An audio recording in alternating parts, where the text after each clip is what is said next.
Dice Pablo en Gálatas capítulo 6, verso 2, sobrellevar los unos las cargas de los otros. Y luego dice en el versículo 5, cada uno lleve su propia carga. ¿Hay alguna contradicción en esto? Por un lado, Pablo te está diciendo que llevemos unos las cargas de los otros y por otro lado te está diciendo que cada uno lleve su propia carga. ¿Hay contradicción? Vamos a aclarar eso hoy y muchas cosas más en este capítulo 6 de Gálatas. Si está listo, ya comenzamos. Estamos en el capítulo 6 de Gálatas y yo estoy muy emocionado, verdaderamente, amados. Le doy la bienvenida a todos los que se conectan con nosotros desde cualquier lugar de nuestra amada América Latina. Es bueno estar estudiando la palabra de Dios juntos. Y le voy a pedir que usted abra conmigo ahí en Gálatas capítulo 6, versículo 1. Y vamos a entrar de una vez en el texto.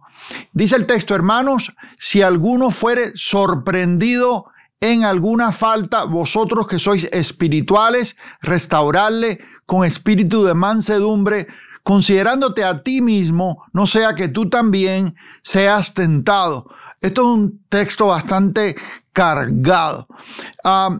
Si usted se da cuenta, en el capítulo anterior, y dicho sea de paso, los que no estuvieron conmigo en el capítulo anterior, yo les invito a que cuando yo termine hoy, usted regrese y vaya al capítulo anterior. De hecho, si no ha tomado la serie completa está ahí, todos los capítulos de Gálatas, capítulo por capítulo, versículo por versículo. Esa es la manera en que nosotros estamos estudiando expositivamente el texto.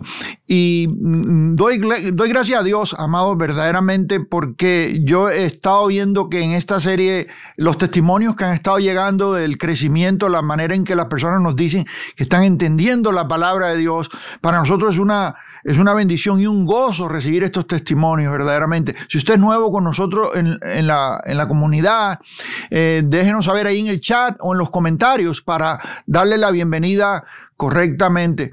Yo estoy contento, verdaderamente me da mucha alegría estar con usted aquí en esta hora. Cada semana, cada jueves, es un gozo. Sorprendido es una palabra muy tremenda aquí. Hace un tiempo atrás, un escándalo acá en Estados Unidos. Y mire, han habido escándalos en la historia de la iglesia, especialmente en los años recientes, escándalos de este tipo, de este carácter que tiene que ver con escándalos sexuales, escándalos de dinero y cosas así. Y esto hace unos años acá hubo un evangelista famoso que salía en la televisión todos los domingos, en televisión nacional. Y bueno, era un ministerio grande y posiblemente el ministerio que en ese momento más audiencia tenía en el país y también en el mundo, porque usted sabe que esto repercute en un ministerio tremendo. Y luego un día él sale al micrófono en una transmisión y pide perdón al mundo, a toda la audiencia, porque él dice que había caído en una falla, había caído en pecado y pidió perdón. No solamente pidió perdón a Dios en público, pidió perdón a la audiencia por haberlos lastimado y todo eso, o haber fallado. Y bueno, ahí comenzó el escándalo. Y usted sabe que en las noticias hay una hipocresía porque muchos noticieros se dan ese aire de que como si ellos nunca hubieran fallado, y yo no estoy justificando en nada el fallo, el error o el pecado de nadie.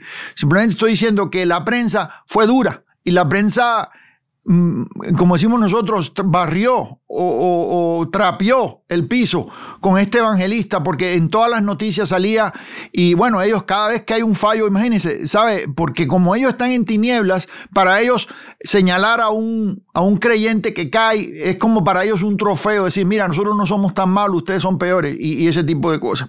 Como si ellos fueran piamente una institución que siempre dice la verdad. Y usted sabe conmigo que sabemos todos que los noticieros no son muy confiables en la mayor parte del tiempo, especialmente las cosas que tienen que ver con política. Hay exageraciones, hay mentiras y hay cosas que son son obvias. Pero bueno, ellos señalaron y una persona dijo, y esto me llamó la atención y en esto es lo que quería concentrarme.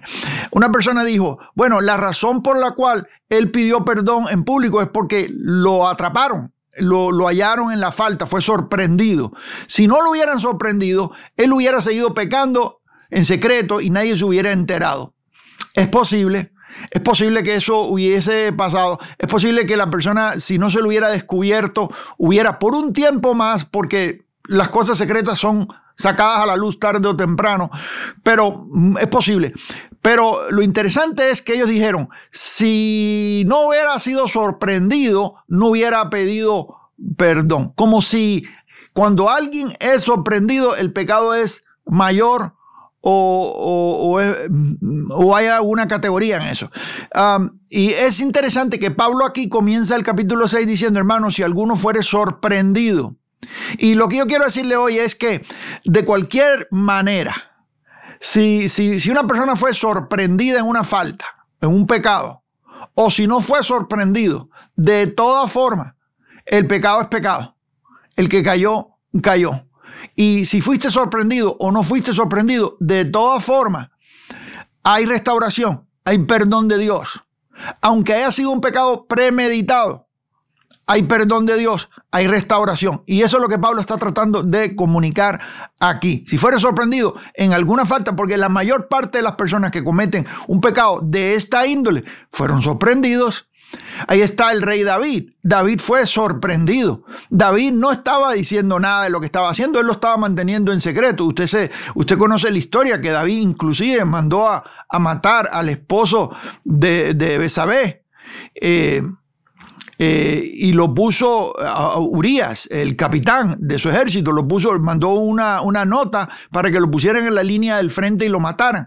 Y esto era porque él había codiciado a la esposa del capitán. Y usted sabe el escándalo. Después, más adelante, Natán viene y le dice al rey, le dice lo que ha hecho. Le dice como en especie de una parábola, le dice si un rey tiene una oveja o si una persona tiene una oveja, la única oveja, y entonces le dice, tú eres este que ha caído. Bueno, el rey David pide perdón, se arrepiente, le pesa lo que hizo y bueno, luego nace Salomón, pierde un hijo por causa del fallo que ha tenido. Y luego nace Salomón y usted sabe que Salomón tiene un reinado exitoso, un reinado de 40 años, un reinado completo, un reinado de paz. Fue un tiempo de paz y prosperidad para Israel. Inclusive fue Salomón quien pudo edificar el templo y la casa. La visión que Dios le había dado a David no la pudo levantar. El Señor le dijo, no puedes tú hacerlo porque tienes mucha sangre en tus manos. Has matado mucho, eres un guerrero. Y los guerreros no edifican mucho, amados. Para los que dicen que están en guerra y todo el tiempo están en guerra, haciendo guerra espiritual y todo eso, y no han entrado en el reposo, no han entendido que Cristo en su muerte destruyó al que tenía el imperio de la muerte, que eso es una cuestión que ya sucedió y tú puedes caminar en la victoria de lo que Cristo ya consiguió, no en lo que tú consigas. Pero bueno, hay gente que prefiere seguir desvelándose y luchando y luchando y luchando. Aunque nosotros tenemos otras luchas y Pablo habla de nuestras luchas que no son esas. La carne, la lucha que hay entre la carne y el espíritu en nosotros y todo eso, pero bueno, porque no en ningún momento dije que no hay luchas en esta vida, y hay hijos de desobediencia que vienen contra nosotros y se levantan contra nosotros, sí, pero nuestra victoria está en lo que Cristo conquistó en la cruz. Bueno, ahora, en este caso,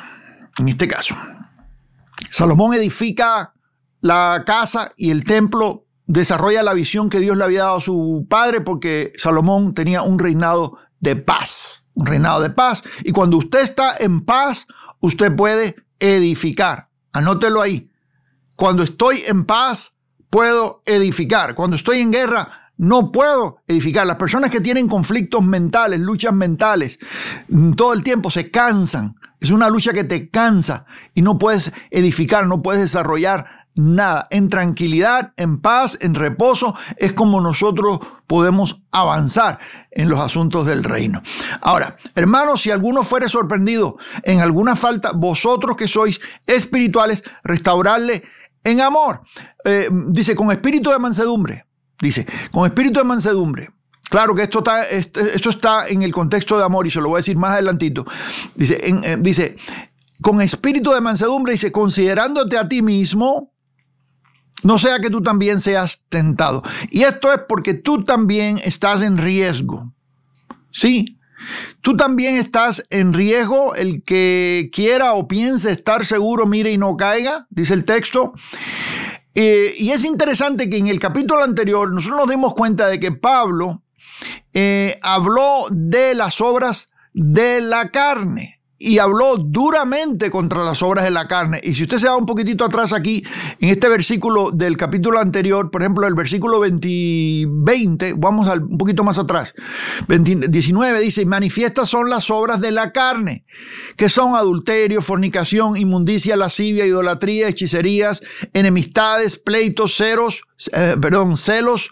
iras, contiendas, disensiones, herejías, envidias, homicidios, borracheras, orgías y cosas semejantes a estas, acerca de las cuales os amonesto, como ya os lo he dicho antes, que los que practican estas cosas o tales cosas no heredarán el reino de Dios. Esto es duro, esto es palabra dura. Dios, aquí Pablo dice, los que practican, note la palabra practica, y yo la semana pasada hablé de la diferencia entre lo que es practicar algo y caer en algo repentinamente. Son dos cosas diferentes, ¿sí? Porque alguien puede ser tentado por una debilidad y caer en algo y inmediatamente sacudirse, arrepentirse, pedir perdón, lo que sea, creer que el sacrificio de Cristo en la cruz fue suficiente para perdonar su pecado y borrarlo y echarlo en el fondo de la mar y bueno, recibir restauración. Pero eso es diferente al que practica, porque practicar algo esto habla de continuidad. Es alguien que continúa pecando. Alguien a quien le gustó el pecado, le gustó lo que está haciendo, sea eso o la debilidad continua no le permitió salir de ello y tiene un estrago continuo con ese pecado. Entonces se permanece en el pecado, permanece, hay continuidad. Los que practican, dice Pablo, los que practican tales cosas no heredarán el reino de Dios. Estas palabras son duras, ¿cierto? Y luego Pablo viene y dice, bueno, pero lo contrario a esto es esto.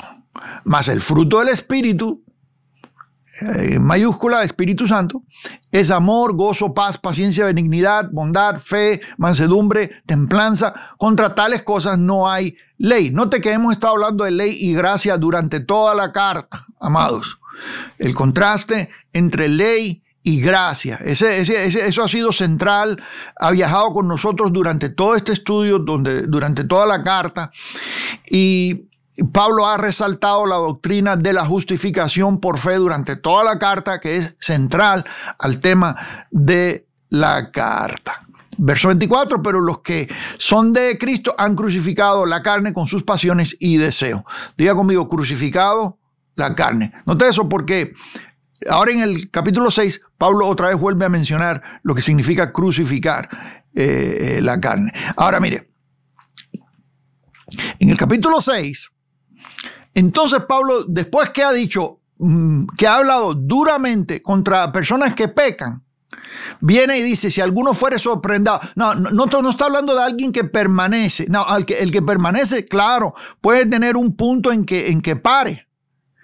Hay personas que han estado en un vicio, yo he conocido personas que han estado en un vicio por muchos años y un día pararon de hacer eso y caminaron en dirección contraria. Se arrepintieron. La palabra arrepentirse, pasó en el griego, quiere decir voltear y caminar en dirección contraria. Eso es todo lo que quiere decir, eso es todo lo que significa la palabra arrepentirse.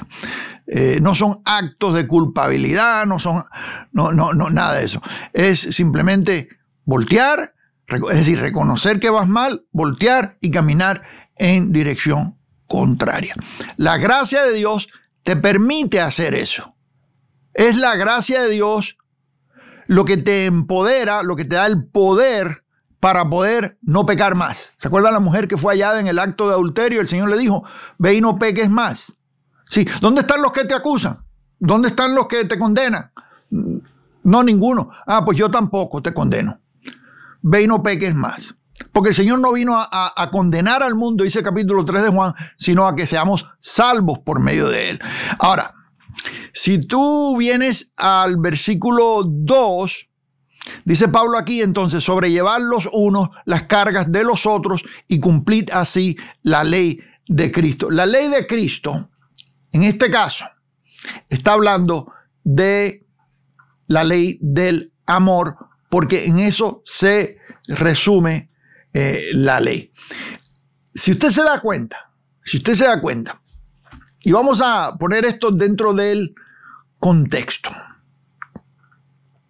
¿Por qué Pablo usa un tono compasivo? Pablo puede ser duro y tener mucha compasión a la vez. Y aquí vemos el carácter de un verdadero ministro, que puede decirte la verdad, pero te puede amar. No deja de amarte. Sí, la verdad se tiene que decir por amor. Cuando tú amas a alguien, tú le dices la verdad, pero se lo dices en el contexto de amor, no para destruirle. Y usted puede discernir la diferencia. Cuando alguien te dice algo para herirte, para echarte abajo, para pisarte, para pisotearte, o cuando alguien te dice algo para ayudarte, tú tienes que recibir el consejo de donde viene. Sí, el consejo es tan bueno como el mensajero. Tú tienes que ver las cosas de dónde viene. Hay alguien que me ha dicho, mi hermano, lo están criticando por esto y por otro. ¿Quién me está criticando? No, pues alguien por ahí que salió que... sí, eso es tan bueno como la persona de donde viene. Entonces yo no me gasto el tiempo en preocuparme porque alguien me está tratando de destruir, ¿verdad? Pero si alguien viene y es un crítico que viene a darme un consejo justo y me viene a ayudar en algo y dice, hermano, ¿sabe qué? Esto me parece que no está bien por donde está yendo esto acá puede ser mejor, o quizás esto no lo dijiste correctamente, puedes corregirlo, y me llama la atención. Amado, yo estoy listo para recibir esa crítica constructiva. ¿Me está viendo acá? Pero inclusive, mire, en las empresas grandes, donde se hace diseño, donde se hacen proyectos grandes, existe la crítica, la palabra se usa, la crítica, critique, la crítica constructiva, en ese sentido. Por eso es que se usan dos palabras diferentes, ¿no? Y esto es decirle a alguien, el proyecto está saliendo bien. Inclusive hay compañías donde tienen una pizarra grande, donde van ahí mostrando el proceso de lo que están construyendo. Sean compañías, digamos, constructores de que diseñen carros, que diseñen aviones, que sea lo que sea, o arquitectura. Y todos los que trabajan en ese piso pasan por ahí y ven lo que se está haciendo y toman nota y ofrecen algún tipo de crítica. Son buenas críticas. Entonces tenemos que estar abiertos a eso. No, yo no estoy hablando hoy de la crítica, pero bueno, entre una manzana y otra manzana colocamos una naranja, ¿no? O como diga usted. Entonces, después que Pablo dice esto, restaurarle en amor, entonces aquí viene en ese tono y dice, bueno, ayúdense unos a otros, sobrellevar las cargas los unos de los otros. No, algo más antes de avanzar acá que quiero notar es que, ¿por qué el tono compasivo de Pablo en este principio del capítulo 6? ¿Por qué? Le voy a decir, y lo puse aquí en la guía de estudio, le voy a compartir acá dos notas que tomé aquí, las escribí acá. Se las voy a enseñar aquí. Dicho sea de paso, si usted no tiene la guía de estudio, descárguela. Es totalmente gratis. Usted puede descargarla ahí debajo. Y cuando usted descarga la guía de estudio, usted tiene todos los estudios anteriores, los capítulos anteriores de esta serie. Inclusive usted tiene acceso a una librería de guías de estudios con video, con estudios anteriores en muchos temas, muchas series que yo sé que pueden ser de edificación para su vida, ¿sí? Bueno, aquí quiero mostrarle en este capítulo algo que yo noté sobre la depravación total. Y yo puse aquí, porque uno, la lista es amplia y todos hemos pecado. La lista es amplia y todos hemos pecado en alguna manera. Y aquí me puedo referir a la doctrina de la depravación total. la doctrina de la depravación total. Vamos al texto rapidito y me regreso acá para que usted entienda lo que estoy diciendo, ¿sí? Fíjese lo que dice aquí Pablo. No sea, al final del texto, no sea que tú también seas tentado. Esto es antes de entrar en el versículo 2. No sea que tú también seas tentado. Otra palabra, restaura al que fue hallado o al que fue sorprendido en una falta. No sea que tú también seas tentado. ¿Por qué? ¿Por qué razón está diciendo esto Pablo? ¿Por qué razón? Bueno, si usted se da cuenta aquí, vamos a las notas de la guía de estudio. Por eso es bueno descargar la guía de estudio y tenerla con usted, porque es muy amplia, amado. Inclusive en esta guía de estudio yo le doy a usted una introducción completa. Aquí está, mire, a todo lo que es el capítulo 6. Aquí está toda la introducción del capítulo 6 completa. Si usted va a usar la guía esta para enseñar en un grupo de estudio o enseñar a su congregación o en la iglesia en casa, donde usted esté usando estas guías de estudios para enseñar, y son muchos grupos ya los que se han unido y están enseñando lo que hacemos aquí cada jueves, lo están enseñando a sus grupos. Use la guía de estudio, amados, porque aquí está todo. La lista es amplia, y porque todos hemos pecado. ¿Y qué es la depravación total del hombre? ¿Cuál es la depravación total del hombre? Romanos capítulo 3 es la cátedra de eso. Le voy a hablar un poquito de esto. Si usted viene a Romanos capítulo 3 conmigo, y este es uno de los textos más básicos y más claves para demostrar esta doctrina. Esta es una doctrina que ha estado dentro de las doctrinas de la Reforma o las doctrinas de gracia. Y, por ejemplo, Juan Calvino ordenó en 5 puntos la doctrina. A esto se conoce como el TULIP. Y uno de los puntos se llama la depravación total. ¿Qué significa? Que todos caímos. Todos hemos caído y nadie puede por sí solo o por sus propias fuerzas hacer lo bueno. Y entonces es el Espíritu de Dios quien viene y nos muestra el pecado que está en nosotros y nos lleva a salvación. La salvación comienza en Dios. Es Dios quien da el primer paso, porque nosotros como humanos no tenemos, inclusive la fe que se necesita para ser salvos, nosotros la recibimos. Capítulo 2, verso 8 de Efesios, porque por gracia sois salvos por medio de la fe, dice, y esto no de vosotros, pues es don de Dios. Aún la fe que tú necesitabas para salvarte, Dios te la dio. ¿Me estás siguiendo acá? Tú no la tenías. Dice aquí, capítulo 3 de Romanos, dice, no hay quien entienda, no hay quien busque. Déjeme cambiarlo acá para que usted lo vea conmigo. Se me hace que, aquí está. Venga conmigo, aquí está. Dice, no hay quien entienda, no hay quien busque a Dios. Diga conmigo, nadie. No hay quien busque a Dios. Romanos 3, comenzando en el verso 10. Como está escrito, no hay justo ni aun uno. No hay quien entienda, no hay quien busque a Dios. Todos, diga conmigo, todos. Ahí estamos todos incluidos. Diga, yo estoy incluido ahí. Todos se desviaron. A una se hicieron inútiles. No hay quien haga lo bueno. No hay ni siquiera uno. No hay quien haga lo bueno. No hay ni siquiera uno. Ahí el texto nos está diciendo que en realidad ninguno calificamos. Entonces, si fuimos salvos por gracia, no porque nos portamos bien, no porque fuimos buenas personas, sino porque Dios en su misericordia nos salvó, entonces ¿de qué nos podemos jactar? ¿Y qué derecho tienes tú a no restaurar a alguien que fue hallado en una falta? Vosotros que sois espirituales, restaurarle, dice, no sea que tú también seas tentado. Entonces, la tesis aquí es esta, y déjeme compartírsela. Esa es la tesis aquí. Número 1, ¿por qué razón? Porque todos hemos pecado. Esa es una razón.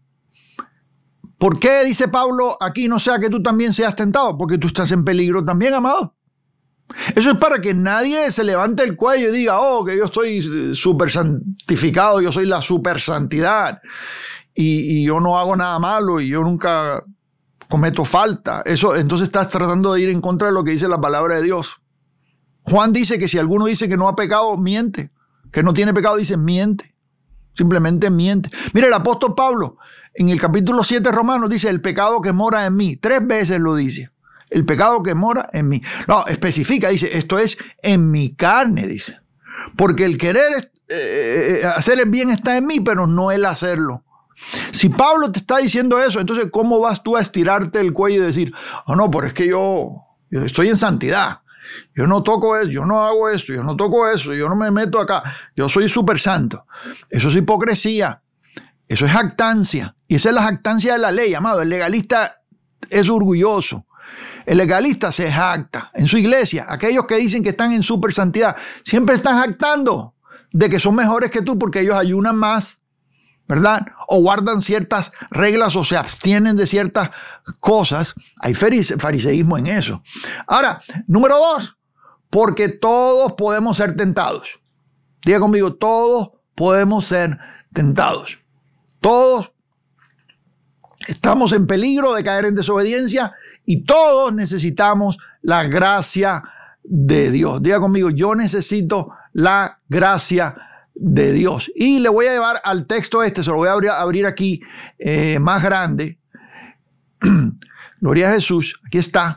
Le voy a llevar a este texto de Romanos capítulo 2 y esto es importantísimo y usted debería de anotarlo y grabarse acá esto. Vamos a hablar de juicio un poquitito. Capítulo 2, verso 1 dice, por lo cual eres inexcusable, no tiene excusa. No te puedes excusar. Oh hombre, quien quiera que seas tú que juzgas. Pues en lo que juzgas a otro, te condenas a ti mismo. Dice, te condenas a ti mismo, porque tú que juzgas, haces lo mismo. ¿Se acuerda? No, le hablé de un escándalo que sucedió en Estados Unidos en los años 80. Eso fue a finales de los 80.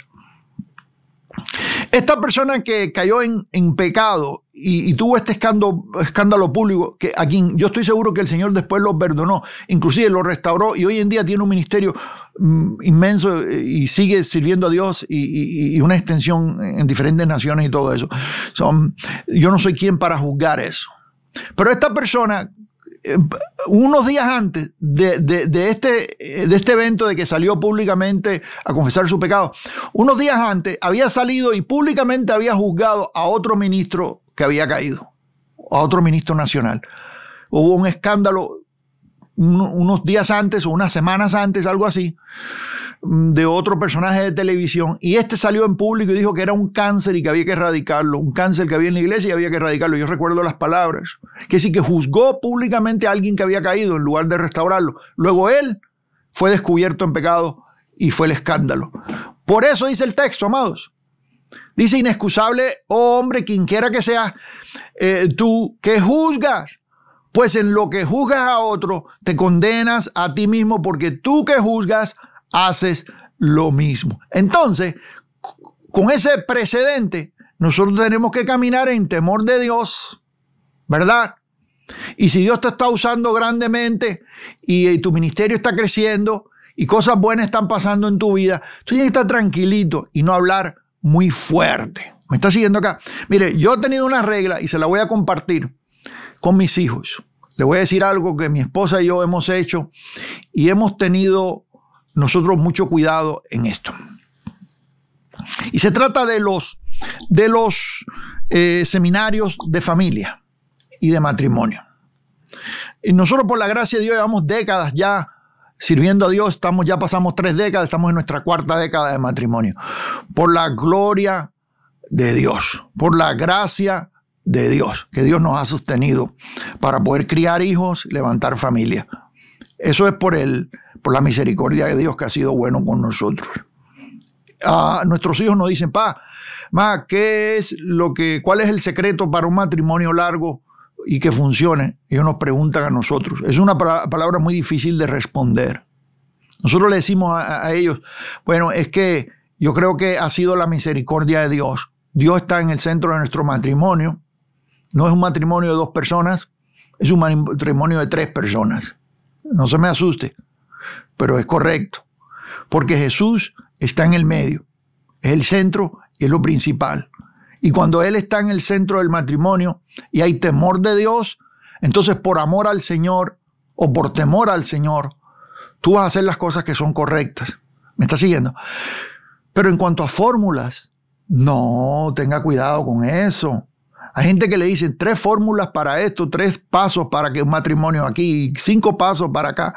No, hermanito, no se ponga a hablar muy fuerte. Hay gente que hacen seminario de crianza de hijos y dicen ellos todos los puntos del éxito para cómo criar tremendos hijos espirituales, campeones, cómo criar campeones. Le voy a dar 5 pasos. Y siempre se están poniendo ejemplos y siempre están poniendo ejemplos a sus hijos. Y yo siempre tengo cuidado con esto. Y mi esposa y yo siempre hemos tenido la regla esta, de no poner a nuestros hijos como ejemplo. Gracias a Dios, nuestros hijos son buenos muchachos, estudiosos, trabajadores, aman al Señor, han trabajado con nosotros, usted los conoce en las misiones, usted lo ha visto con nosotros en los festivales, trabajando a nuestros hijos en las labores humanitarias, por la gracia de Dios, ¿verdad? Pero nosotros nunca los sacamos a ellos de ejemplo. Nunca venimos y decimos, oh no, porque mi hijito, que es el mejor y que esto. No, amado, usted no puede hacer eso. Dice un dicho por ahí que el que tiene techo de vidrio no tire piedras al vecino, ¿verdad? Mire, ahí estaba Samuel, que era tremendo profeta de Dios, y sus hijos se desviaron. Ahí estaba Elí. Claro que cometió errores Elí, pero Elí era un sacerdote del Señor. Él fue el que crió a Samuel y lo instruyó y lo preparó. Inclusive él guió a Samuel en cuanto a cómo oír la voz de Dios. Él enseñó a Samuel a oír la voz de Dios. Era un sacerdote tremendo. Y los hijos de él andaban en pecado y andaban mal. Entonces hay gente que juzga y dice, mira, si un hijo está mal es porque el padre lo enseñó mal. No, a veces los padres hicieron todo lo correcto, todo lo que tenían que hacer, lo mejor que pudieron hacer conforme a su conocimiento, y los hijos se desviaron. ¿Me está siguiendo acá? ¿Cómo es que sus hijos están en el Señor? ¿Por qué están en el Señor? Por pura misericordia de Dios. El Señor nos ha dado a nosotros la sabiduría para callarnos y no hablar muy fuerte. ¿Me está oyendo acá? Si nos vamos a gloriar en esto, es gloriarnos en Él. Porque Él es el que hace las cosas. ¿Me está siguiendo acá? O sea, usted, ministro, no use a sus hijos como ejemplo. No los ponga como ejemplo de santidad. Porque un día un hijito suyo puede cometer un error y usted va a tener que tragarse sus palabras.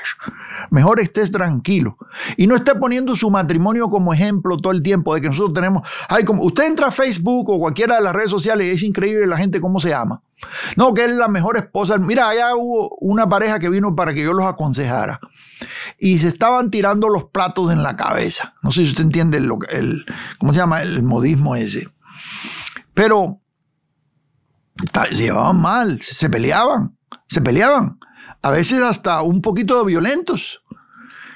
Y acabo yo de aconsejarlos y supuestamente cumplía uno de ellos cumpleaños, algo así en las redes sociales, y le pone ahí, mi amor, eres lo mejor del mundo, cómo te quiero, eres el perfecto esposo, y siempre has sido un ejemplo a seguir. Mentira, ¿cuál ejemplo a seguir si el cuate es un problema caminando?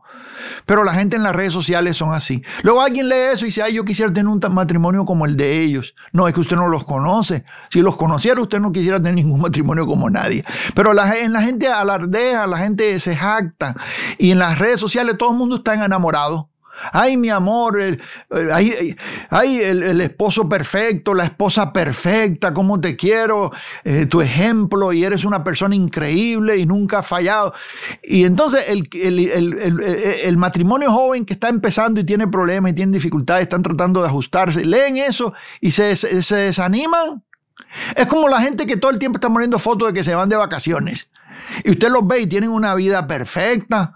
Oye, siempre andan viajando, siempre están paseando, siempre se están estrenando ropa y nosotros aquí batallando y luchando para pagar los biles y no sabemos cómo cubrir la renta del mes. Eso es lo que sucede, amado. Por eso es que esa competencia que crean las redes sociales es tan dañinas. A nosotros nos dicen, hermano, usted nunca pone nada personal. Mire, lo que yo como es asunto mío. Cómo me visto yo, o dónde reposo, dónde como, dónde voy, eso es asunto mío, amado. Ese es mi rollo, esa es mi vida. ¿Qué voy a tener yo que estar haciendo alarde de que fui a tal lugar o que fui a tal lugar o que me regalaron unas botas? Eso no le pertenece a nadie. Para mí, las redes sociales y estos medios son canales para predicar la palabra de Dios solamente, pero no para jactancia. ¿Me está siguiendo acá? O sea, es peligroso, hay peligro en la jactancia, hay peligro. Vamos a seguir con el texto, amados. Dígame que está recibiendo, dígame que está siendo edificado ahí en los comentarios, en el chat. Dígame que esto le edifica. Si es nuevo, amado, al canal, suscríbase ahí al canal para que le lleguen notificaciones. Es la manera en que estamos conectados, no se le olvide. Pero dígame que se está gozando hoy. Gloria a Jesús.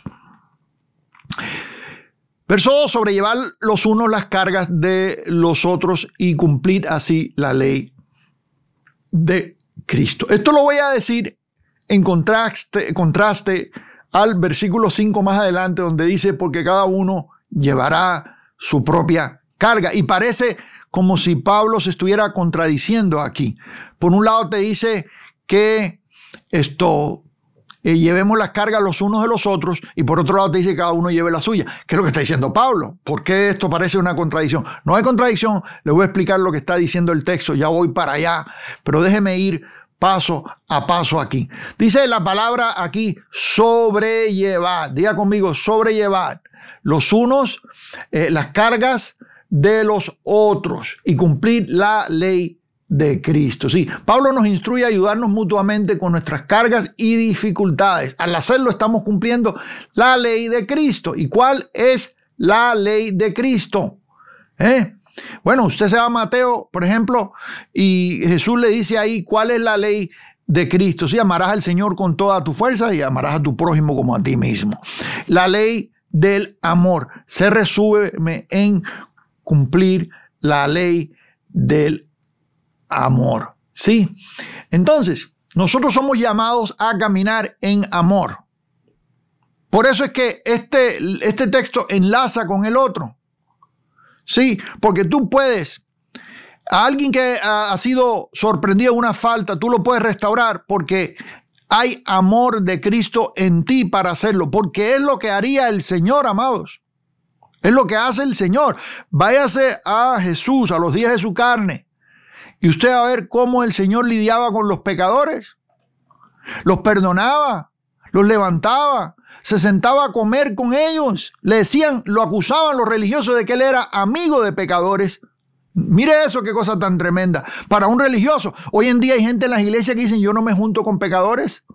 Yo los he oído en inglés, son tan purificados según ellos que no se juntan con gente del mundo. Yo no me junto con gente del mundo. Bueno, ¿y cómo te los vas a ganar? ¿De qué manera vas a hablarles el amor de Cristo? ¿Cómo vas a testificar sobre lo que Cristo ha hecho en ti si no hablas con ellos?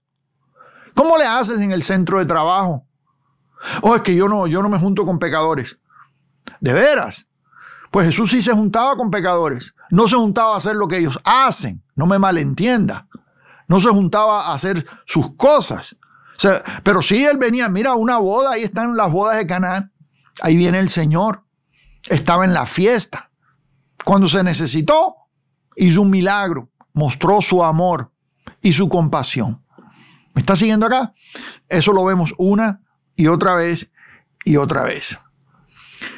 Esa es la ley del amor, que es opuesto a la ley de Moisés, que es basada en restricciones, mandamientos, etc. ¿Sí? En esencia, un llamado a vivir de acuerdo con el amor sacrificial y servicial que Cristo mostró durante su vida y ministerio. Pero aún más, el enfoque paulino, el amor de Cristo mostró en se mostró en su obediencia, que fue obediente hasta la muerte y muerte de cruz. Filipenses 2:8. ¿Sí? Entonces, sobrellevar la carga de los unos de los otros. Yo voy a hablarle en unos minutos lo que quiere decir la palabra sobrellevar, porque la vamos a encontrar otra vez. Sobrellevar los unos las cargas de otros significa también comunidad. Diga conmigo, comunidad. No podemos vivir el cristianismo solos. El Señor nos hizo para vivir en comunidad. Para vivir en comunidad. Fuimos llamados para vivir en comunidad. Crecemos unidos por las coyunturas. Crecemos juntos. Diga conmigo, juntos. En comunidad. Juntos. Así crecemos en el Evangelio. Y luego en el versículo 3 dice, porque cada uno someta, dice, así que cada uno, vamos al verso 3, perdón, me estoy brincando aquí. Dice, porque el que se cree ser algo, diga conmigo, ser algo. Ahí está la jactancia. Y en el contexto de la carta, la jactancia de la ley. El que se cree ser algo, no siendo nada, a sí mismo se engaña. Se engaña a sí mismo. Hay personas que creen tener cierta superioridad espiritual. Una superioridad espiritual. Y aquí otra vez entra el legalismo. La ley produce, dígalo conmigo, orgullo. Ya lo dije anteriormente. Yo hice un librito hace años que se titula El fin de toda jactancia. Y eso es cuando entra la gracia. Porque la ley te mantiene en jactancia. ¿Sí? Estamos hablando de la ley de Moisés, para los que son nuevos y no entienden. Estamos hablando de la ley de los mandamientos, el legalismo, el deseo de justificarte por hacer cosas, porque el que hiciera estas cosas, dice, vivirá por ellas, conforme a la ley, despreciando el sacrificio perfecto de Cristo en la cruz, que Él fue y murió para salvarte. Sí, para imputarte su justicia a cambio de tomar tu pecado. Eso es una cosa tremenda. Ese es el gran intercambio. Y esto es basado en el amor y la misericordia de Dios. Pero la ley produce una justicia propia. Si usted viene conmigo aquí a Filipenses capítulo 3, verso 9, dice, vamos al 9 y 10, quizás el 9. Dice, y ser hallado. Pablo dice anteriormente que por amor, lo cual he perdido todo y todo tengo por basura para ganar a Cristo. Y dice, y ser hallado, verso 9, en Él, dice, no teniendo mi propia justicia que es por la ley. Diga, mi propia justicia que es por la ley. Eso es lo que da la ley. El esfuerzo de tratar de justificarte por ti mismo. Y Jesús habló de la justicia de los fariseos, que era una justicia propia. Sí, era un esfuerzo humano por medio de guardar cosas, las cuales no, al final del día, no podías guardar completamente. Sí. Entonces, aquí te está diciendo, ¿sabes qué? No tienes base para enorgullecerte, ¿sí? Entonces, y luego en el verso que sigue, dice Pablo, vamos a verlo en contexto, el verso que sigue, dice Pablo aquí, así que, verso 4, cada uno someta a prueba su propia obra, dice su propia obra, y entonces tendrá motivo de gloriarse solo respecto de sí mismo y no en otro. Y aquí yo vine y revisé varios comentarios y aquí le escribí algo en la guía de estudio, se lo voy a compartir, sobre lo que dice Lutero, por ejemplo. Regresé y revisé varios comentarios y en su comentario sobre Gálatas capítulo 6, Lutero enfatiza la importancia del autoexamen y la humildad. Interpreta el versículo como una amonestación para que los creyentes examinen sus propias obras y comportamiento en lugar de compararse con otros. Muy interesante cómo lo ve aquí el reformador, porque la comparación es mala. ¿Se acuerdan lo que le dije en las redes sociales y Facebook y todo eso? Ese es el problema que hay en las redes sociales, que la gente siempre está comparando. Cuando tú te comparas con otra persona, tú tienes un problema. Ahí es donde entra la inseguridad. Dos cosas operan en esto. O el orgullo y tú dices, yo estoy mejor que esta persona, o la inseguridad, esta persona está mejor que yo y yo estoy mal. Y ahí vienen, por eso es que hay tantos problemas psiquiátricos y problemas psicológicos hoy en día por causa de las redes sociales, amados. El daño que hacen las redes sociales y es la comparación. Especialmente a las personas jóvenes, a las muchachas jovencitas que están viendo cómo otras se visten, qué tipo de ropa tienen, cómo se hacen el pelo y cómo se arreglan. Y yo no tengo esto, y a mí me falta esto, y mi nariz no está bien, la nariz de la otra está mejor. Por eso es que vienen las cirugías plásticas y la gente se está tratando de cambiar todo. Al final de cuentas ni saben quiénes eran porque se les va olvidando, y con tantos cambios que se van haciendo llega el momento en que ya no se recuerdan ni quiénes eran. Lo siento, pero tengo que decirle, amados, esto, nunca están contentos. Van y se arreglan la nariz, no fue suficiente, se la vuelve a arreglar otra vez, no fue suficiente, luego se arregla las orejas, luego se alegra qué sé yo. Luego llega el momento en que ya ni es la misma persona. Si restas todo lo que te has puesto, ya no eres tú. Y eso es un problema gravísimo. Yo enseño a las personas ya mayores, yo les hablo de lo que es envejecer con gracia. Envejecer con gracia. Yo no estoy en contra de que tú hagas ejercicio, te cuides, te alimentes bien y todo ese tipo de cosas, o te uses unas buenas cremas para quitarte algunas manchitas. Eso no tiene ningún problema.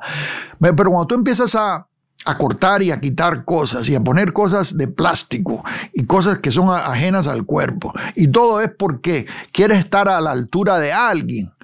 Es como la comparación de vecinos, que un vecino ve que el otro tiene un piso de mármol, digamos, no, pero mira, el vecino tiene un piso de mármol y yo tengo un piso de madera, yo quisiera tener el que él tiene, y entra la competencia.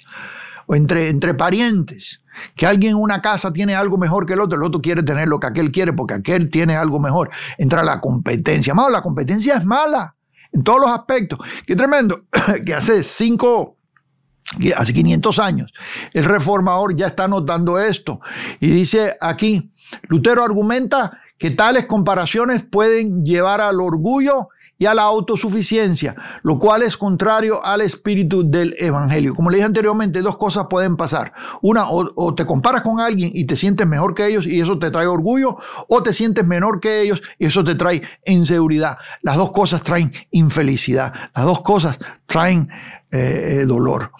En su lugar, anima a los creyentes a evaluar sus propias acciones y conciencia ante Dios, reconociendo sus propias fallas y necesidad de la gracia de Dios. Yo le dejo a usted la referencia para que usted vaya, ustedes que son maestros, y revisen las referencias y los libros de donde he sacado esta información para que usted pues pueda leerlos y conseguirlos también si usted gusta.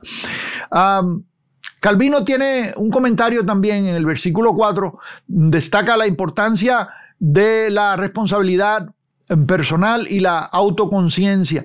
Interpreta el versículo como una instrucción para que los cristianos prueben sus propias obras, asegurándose de que sean realmente buenas y no meramente realizadas para mostrar o para la aprobación humanas. Y Pablo nos enseña de lo que es ser aprobado por Dios y no ser aprobado por los hombres.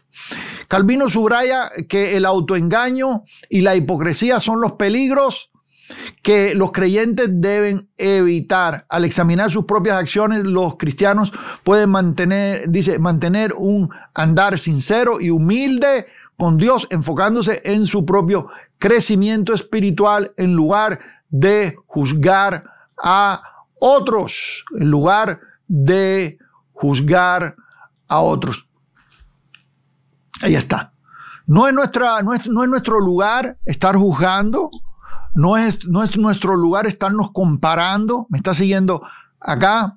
Cada uno someta su propia obra. Dice versículo 2, propia obra, su propia obra. Entonces, bueno, gloriarte en Cristo.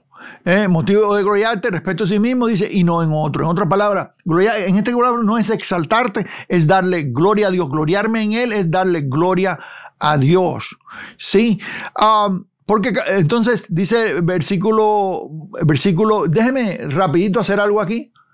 Déjeme traer el texto otra vez acá a la pantalla para entonces pasar al versículo 5. Aquí hay un punto y coma. La idea es continua. Dice, ¿por qué? Hay un enlace aquí. Porque cada uno llevará su propia carga. Y aquí quería llegar. Cada uno llevará su propia carga. ¿Cómo se explica eso? Si ya dijo que sobrellevara, en el versículo 2 dijo que sobrelleváramos los unos las cargas de los otros. ¿Cómo ahora sobrellevar la carga? Sí, la palabra sobrellevar viene del griego bartazo o bastazo, se pudiera pronunciar con Z. Se lo voy a poner aquí en pantalla para que usted lo vea. Y vamos a ver bien, porque hay una cosa bien tremenda aquí en esto. Bien tremenda aquí en esto, ¿sí? ¿Qué se pronuncia bastazo? Dice, y se puede traducir levantar o alzar. Levantar o alzar. Cada uno va a levantar o alzar a otro. ¿Sí? Al combinarlo con el resto del texto, las palabras dicen, y aquí le pongo en griego para los que están más interesados en el original, pero tenemos que ir al griego porque ahí es donde está la clave de la diferencia entre estos dos versículos. De unos a otros las pesadas cosas estén alzando, levantando. Esa sería la traducción lineal, la traducción palabra por palabra. En nuestra gramática no suena bien. Ese es el problema de traducir del original, traducir del griego. En este caso, el griego koiné. Es que, por eso es que las Biblias, las traducciones dinámicas, de equivalencia dinámica, que traducen pensamiento por pensamiento, se pueden leer más fácil. El problema es que a veces se salen en algunas cosas un poquito del intento original del texto. La Reina Valera 1960 es una traducción de palabra por palabra. Si usted va a estudiar la Biblia profundamente, usted tiene que tener una traducción de palabra por palabra, una equivalencia más textual. Si usted está leyendo en la congregación, usted es una persona joven en el lenguaje latinoamericano, no en el lenguaje de España de hace un siglo atrás, que es la revisión 1960, o estamos hablando, si te vas a la Biblia del Oso, de varios siglos atrás, lo cual es muy difícil de entender para el español de hoy. Bueno, quizás, y yo le digo a los jóvenes, está bien que usen una equivalencia dinámica, la Nueva Traducción Viviente. Por ejemplo, ahí el doctor Jaime Mirón, que fue cabeza de la Nueva Traducción Viviente, con 50 eruditos de Latinoamérica, hicieron un buen trabajo. Pero la equivalencia es dinámica. Y usted ha visto al doctor Jaime con nosotros en los festivales, los que han estado en nuestros festivales en Latinoamérica. Él ha viajado con nosotros, ha sido una bendición tenerlo con nosotros en eventos y en seminarios y instruyendo tremendamente, ¿no? La Nueva Traducción Viviente. Y yo recomiendo para todo el que es joven. Pero si usted va a estudiar la Biblia profundamente, el texto, usted tiene que irse a una equivalencia más textual. Palabra por palabra. Aquí el texto diría, de unos a otros las pesadas cosas estén alzando, levantando, y combinándolo con bastazo, que quiere decir sobrellevar, pudiera textualmente decir algo así como, tú ayudas a levantar el peso de la carga de otro. Escuche bien esto. En otras palabras, ayudemos a levantar las cargas unos de otros, ¿verdad? Aunque debemos ayudar a otros con sus cargas, cada persona es responsable, y esta es palabra clave aquí, ante Dios por su propia vida y acciones. El énfasis está aquí en la palabra responsable. Le voy a decir por qué. Porque Pablo te está diciendo en el versículo 2, sobrellevar la carga uno de otro, en otras palabras, ayuda a otra gente, pero en el versículo 5 te está diciendo cada uno lleva su propia carga en otro énfasis, y es en el énfasis de la responsabilidad. Y usted se da cuenta aquí en el versículo 5, la palabra que se diría idios, se puede pronunciar así, transliterar así, idios, significa propio. Note propio, ¿se acuerda que ya Pablo había hablado en el versículo 4 de su propia obra? ¿Se acuerda? Ok, ahora aquí dice su propia. Sí, cada uno llevará su propia, diga conmigo, propia carga.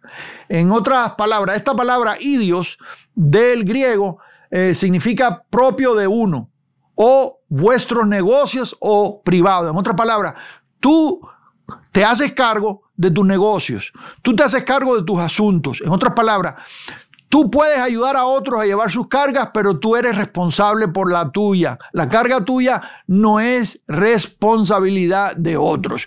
Y en psicología usted va a ver, especialmente usted tiene que tener cuidado con la psicología.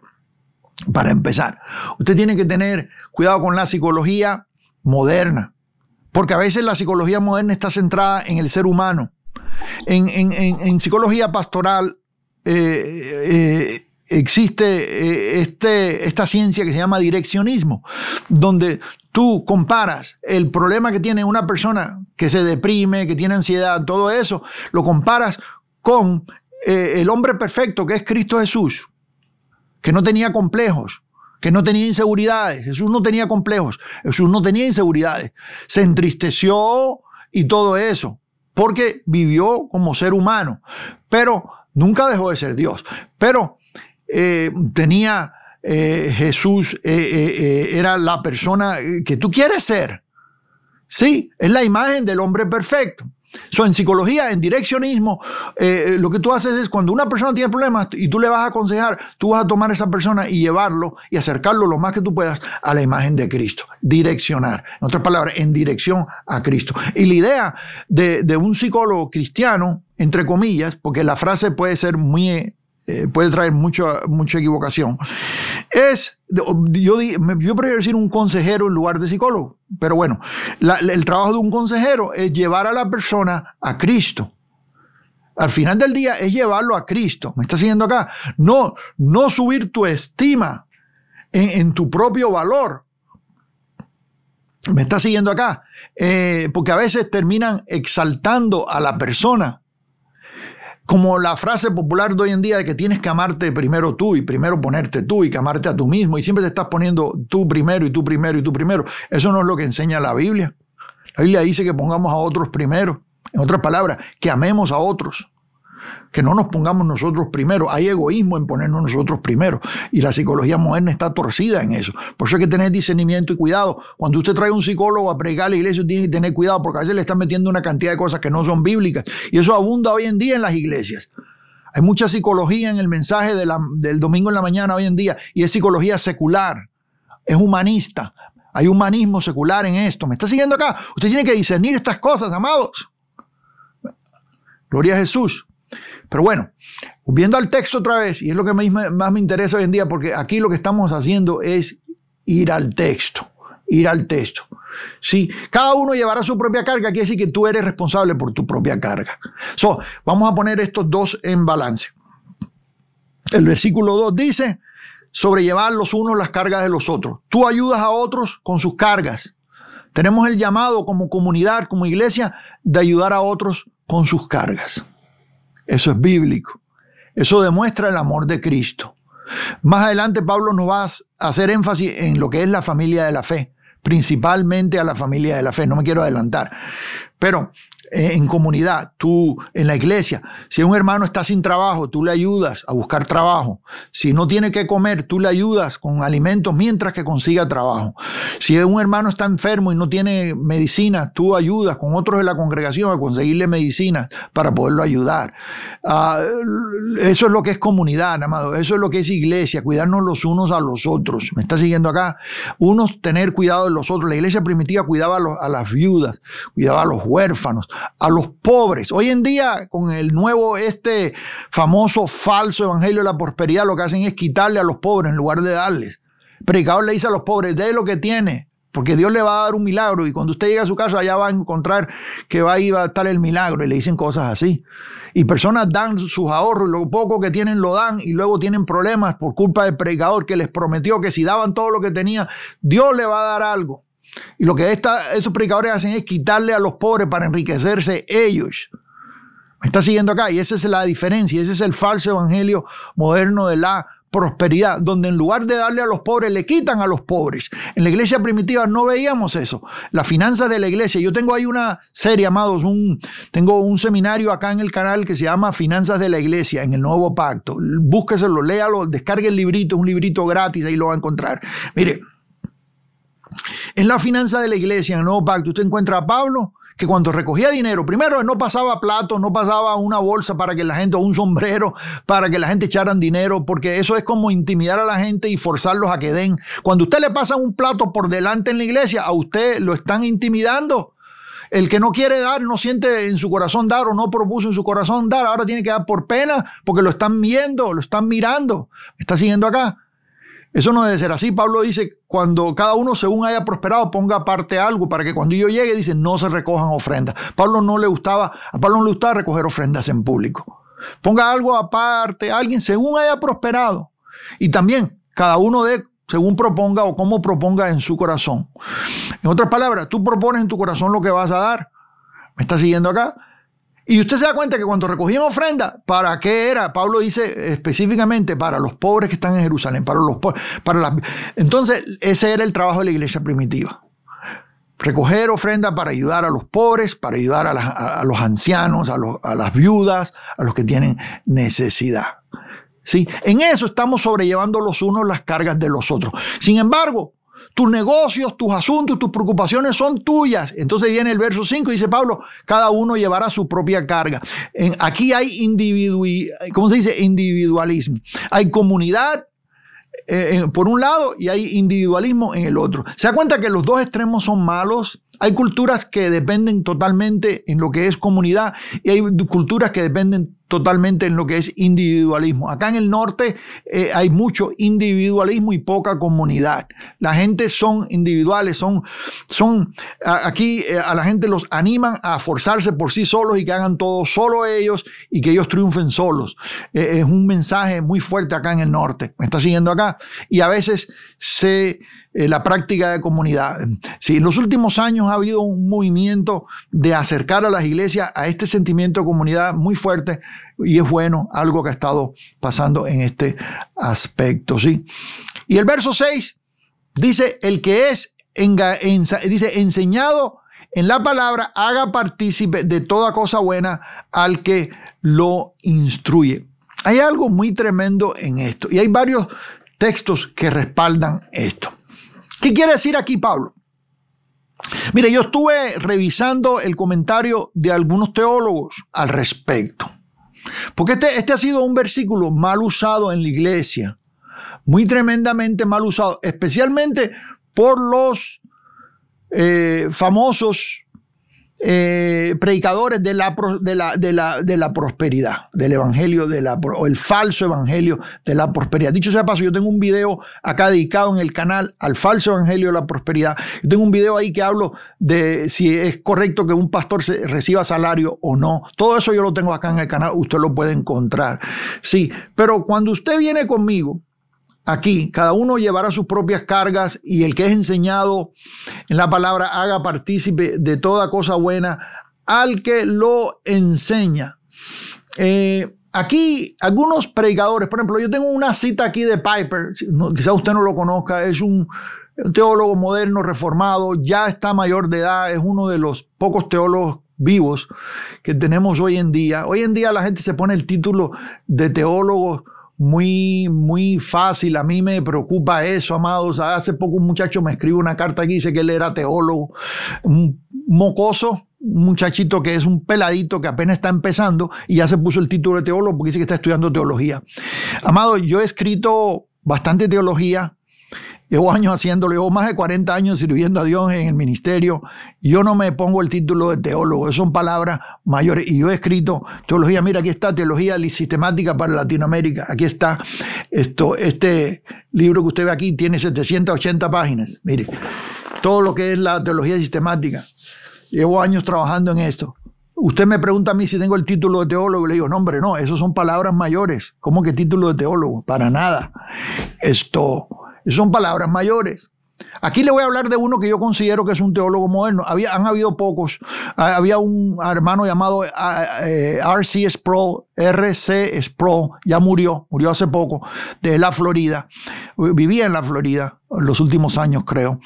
Y yo lo respeté siempre como un buen teólogo, reformado, muy amado y muy centrado en todos sus comentarios y libros. Yo se los recomiendo. Piper dice aquí, Piper destaca, Gálatas 6:6 dice, subraya el principio, dice, del apoyo mutuo dentro de la comunidad cristiana. Aquellos que reciben instrucción espiritual son alentados a compartir sus bendiciones materiales con sus maestros. Esto crea una relación recíproca entre los maestros, donde los maestros proporcionan alimento espiritual y los estudiantes proporcionan apoyo material. Él dice, con otras enseñanzas bíblicas que abogan por el apoyo a aquellos que trabajan en la predicación y enseñanzas, y aquí cita algunos textos. Le voy a leer estos textos porque yo los tenía en mente acá traerlos, pero luego le voy a decir el error y lo que es la exageración y lo que es el mal uso para que usted tenga discernimiento y cuidado. Sí, porque sí. Dice, el que es enseñado en la palabra haga partícipe de toda cosa buena al que lo instruye. En otras palabras, si tú estás congregándote y hay alguien que está dedicando tiempo de su vida para enseñarte, para cuidarte, para casarte, para enterrar a tus muertos, para estar ahí cuando tienes necesidad, cuando tienes un consejo, para estar cada domingo instruyendo, ese trabajo es noble y toma tiempo. Esa persona no es remunerada, es la palabra correcta, como una persona que está dedicado a un oficio en lo secular. Por ejemplo, alguien que está dedicado al ministerio, trabaja en el ministerio, pero también es un hombre de negocios y no necesita recibir fondos del ministerio porque sus negocios proveen para eso. Y eso es correcto hacerlo dentro del contorno, dentro del esquema bíblico. Porque hay maneras de hacerlo y hay maneras que no son bíblicas. Y yo hablo de eso bastante allá, en otros videos, en otros estudios. Pero alguien que, escuche bien esto, alguien que está dedicado de tiempo completo a la obra y las 40 horas de la semana o las 50 horas de trabajo de la semana son dedicadas a la congregación, es correcto que reciba de parte de quienes enseñan. Es bíblico eso. Es bíblico eso. Pablo dice que, en una ocasión dice Pablo, que eso es algo que él podía recibir, pero no lo hizo para no ser tropiezo. Quiere decir que tú puedes recibir salario, pero abstenerte de eso por causa de... No. Usted ha visto nosotros acá, por ejemplo, en el canal, en Latinoamérica, en los festivales, en las convenciones, lo que hemos hecho, usted ha visto que nosotros no recogemos ofrendas, no recogemos ofrendas, ni pedimos diezmos, ni nada de eso. Estamos nosotros confiando en que el Señor suple todo lo que necesitamos conforme a su riqueza en gloria en Cristo Jesús, por fe, pero no andamos haciéndolo. ¿Sabe por qué? Porque en Latinoamérica ha habido mucho abuso, donde han venido evangelistas a una ciudad y han asaltado a la ciudad. Y han recogido 2 ofrendas, 3 ofrendas en un solo evento. Y a la gente les piden y les sacan y les quitan. Y nosotros dijimos, esto está malo, esto ha hecho un daño terrible. Tenemos que reparar ese daño, tenemos que sanar al pueblo. Y cuando llegamos a una ciudad a hacer un evento, los pastores vienen con nosotros y nos preguntan, amado, ¿y qué es lo que tiene que poner cada iglesia? Nada, las iglesias no tienen que poner nada. Pero no vamos a recoger, no, nada. Pensamos que nos iban a pedir. No le vamos a pedir nada, venimos a darles. Venimos a bendecirlos. Y los pastores enseguida bajan la barrera, como dicen, wow, esta gente lo está haciendo no por interés financiero, gloria a Dios. Y baja la barrera de tal manera que podemos trabajar tremendamente y al final se recoge una buena cosecha de almas para la gloria de Dios. Sin embargo, sí es bíblico que el que vive del altar, que coma del altar.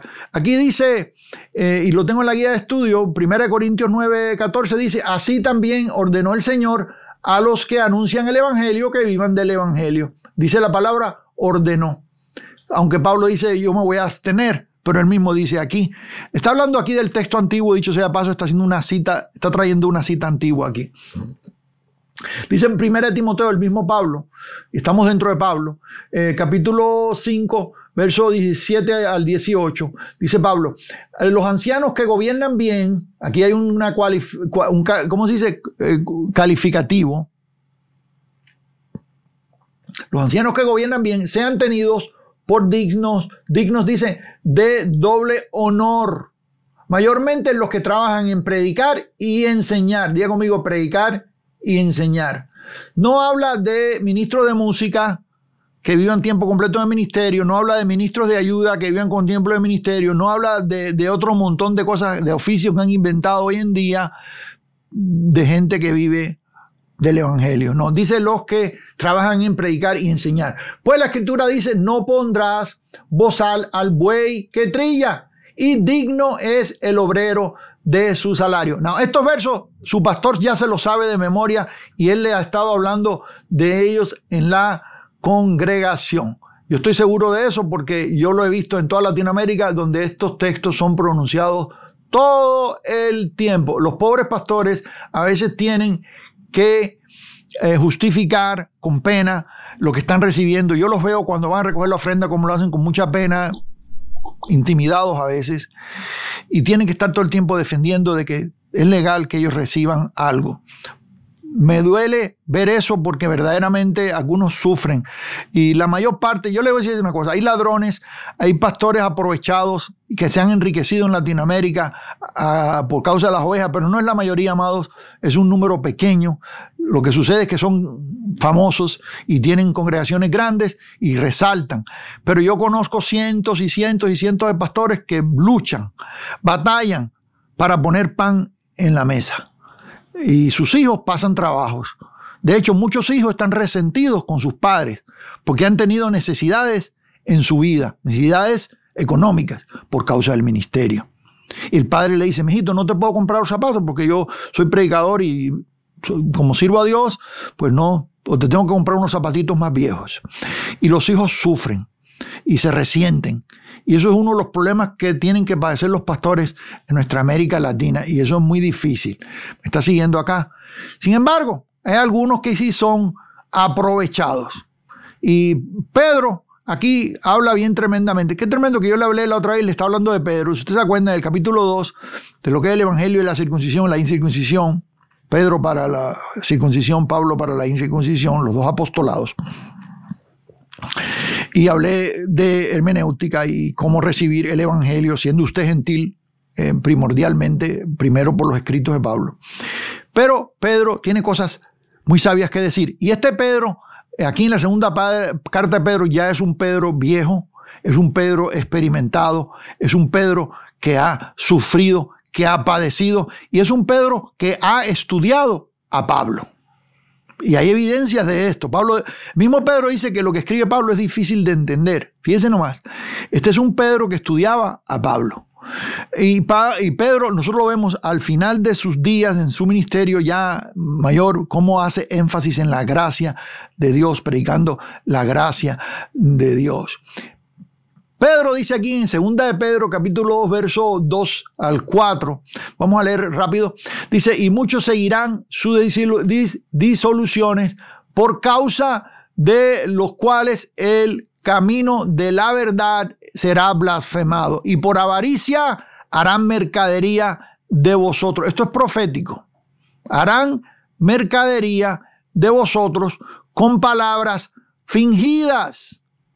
Usted ha visto a los que hacen mercadería con palabras fingidas, que salen en la televisión, entre comillas, cristianas, y se pasan 72 horas de evento pidiendo y pidiendo y pidiendo y pidiendo y prometiendo cosas que la Biblia no dice y pidiendo y prometiendo cosas que la Biblia no dice y pidiendo. Y luego diciéndole a usted, si usted no nos manda, vamos a tener que salir del aire. Y yo siempre digo, pues sálganse del aire, porque si Dios lo quiere usted en algo, Dios le va a suplir. Usted no tiene que estar rompiendo lo que dice la palabra de Dios para recoger nada, o tácticas para recoger fondos, para nada.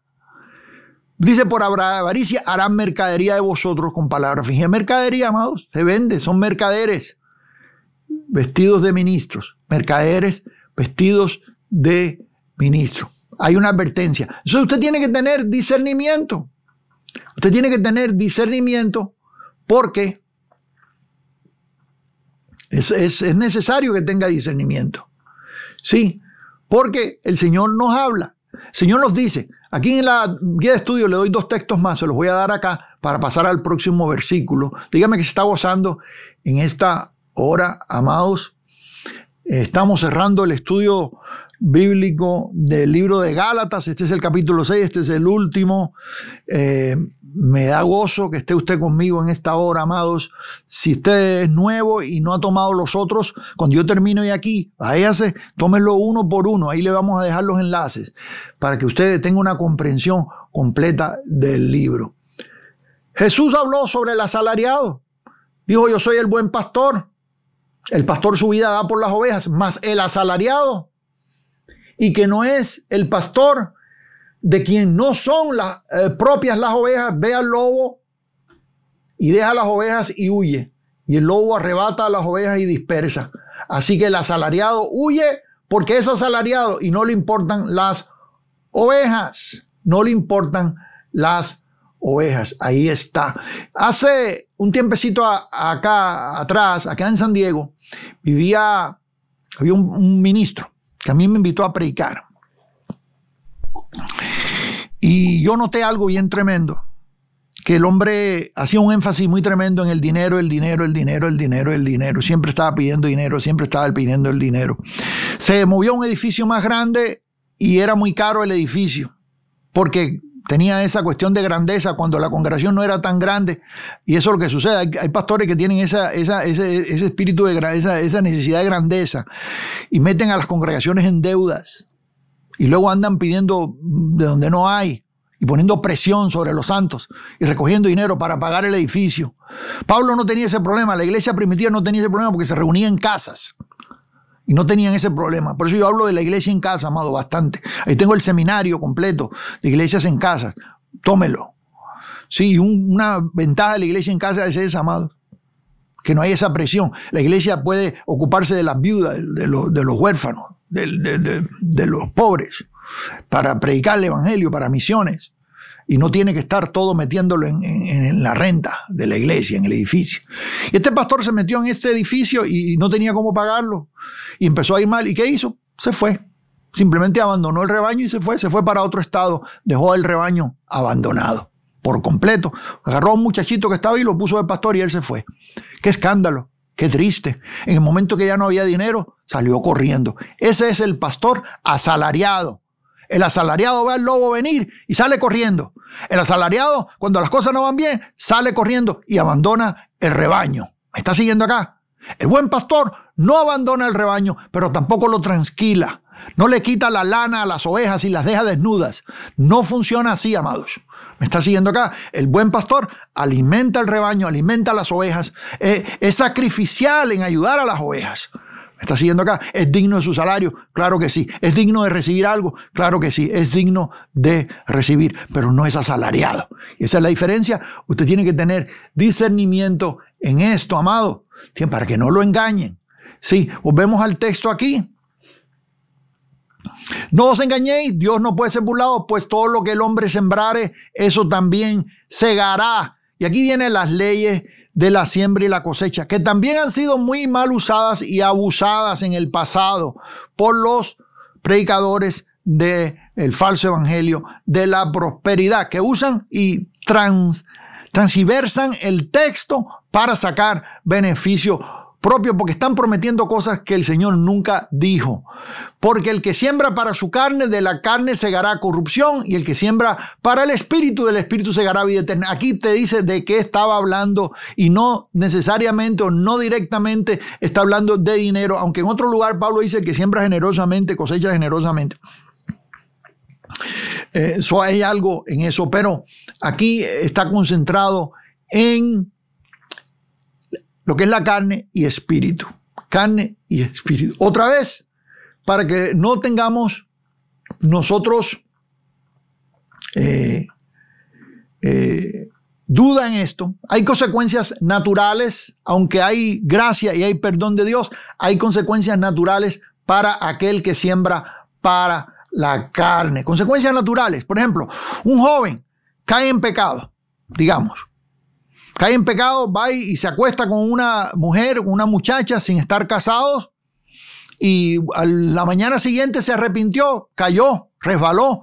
Señor, perdóname, yo no debía haber hecho eso. Tu gracia me cubre, yo recibo, Señor, que tú me perdonas. Y bueno, ya está perdonado, digamos. Está perdonado, tranquilo, ¿verdad? El problema es que esa noche, en esa relación que tuvo, la muchacha quedó embarazada.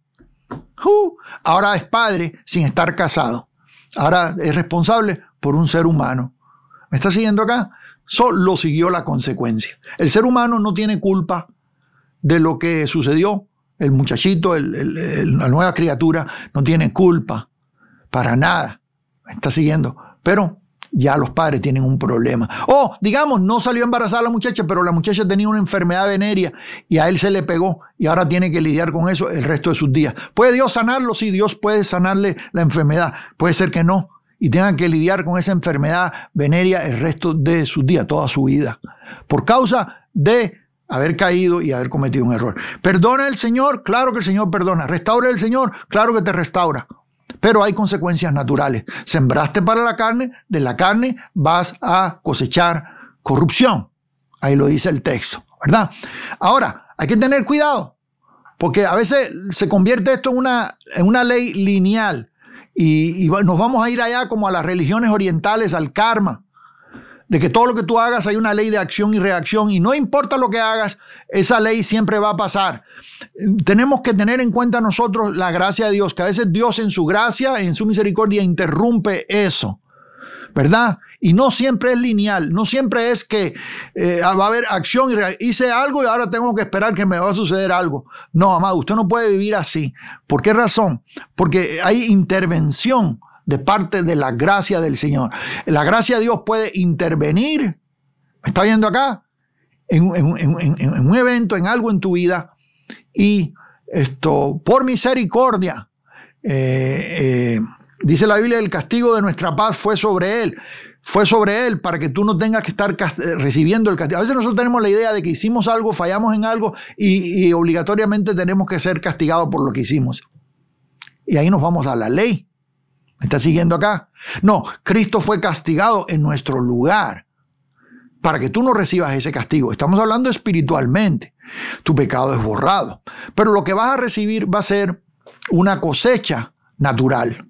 Quiere decir, en el mundo físico, como hiciste algo, pues recibes algo a cambio de lo que hiciste.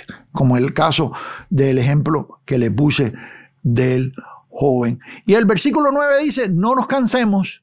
Venga conmigo aquí al versículo 9. No nos cansemos pues de hacer bien, porque a su tiempo segaremos si no desmayamos. Todas las cosas buenas toman tiempo. Dígalo conmigo. Todas las cosas buenas toman tiempo. Hay gente que quiere cosechar cosas buenas de parte de Dios y apenas empezó. Y se desesperan. Y se esfuerzan en el trabajo del ministerio y el ministerio no crece. Pero hermano, le estoy echando ganas, estoy haciendo todo lo que tengo que hacer y no crece. Oh, tienes que tener paciencia. Las cosas toman tiempo. Las cosas toman tiempo. Todo lo que usted haga en el ministerio, en la vida, toma tiempo. Desarrollarse, toma... Tío, mire, yo tenía un programa de radio hace años atrás, en Estados Unidos, antes de irme de misionero a México.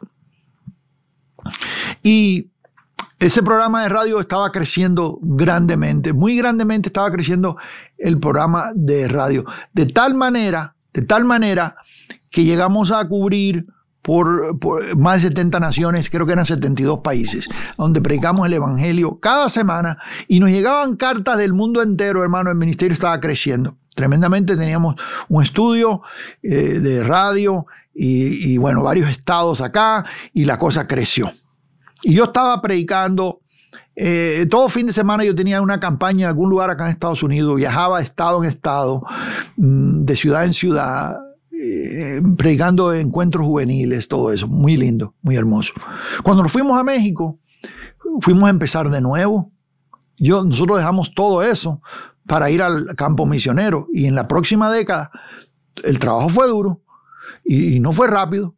Y yo recuerdo que cuando pusimos la primera carpa, era una carpa pequeña, la primera carpa sentaba 30 y algo de personas, muy humilde la carpa, pero teníamos la visión de crecerla. Y fue creciendo. Luego creció la carpa a 300 personas y le pusimos 5 torres. Una carpa de 5 torres ya era bastante grandecita, 300 personas. Luego creció a 10 torres. Era una carpa ya sentaba casi 1000 personas. Y la abríamos por los lados porque habían cientos de personas por fuera de la carpa. Creció, pero tomó 2 o 3 añitos crecer.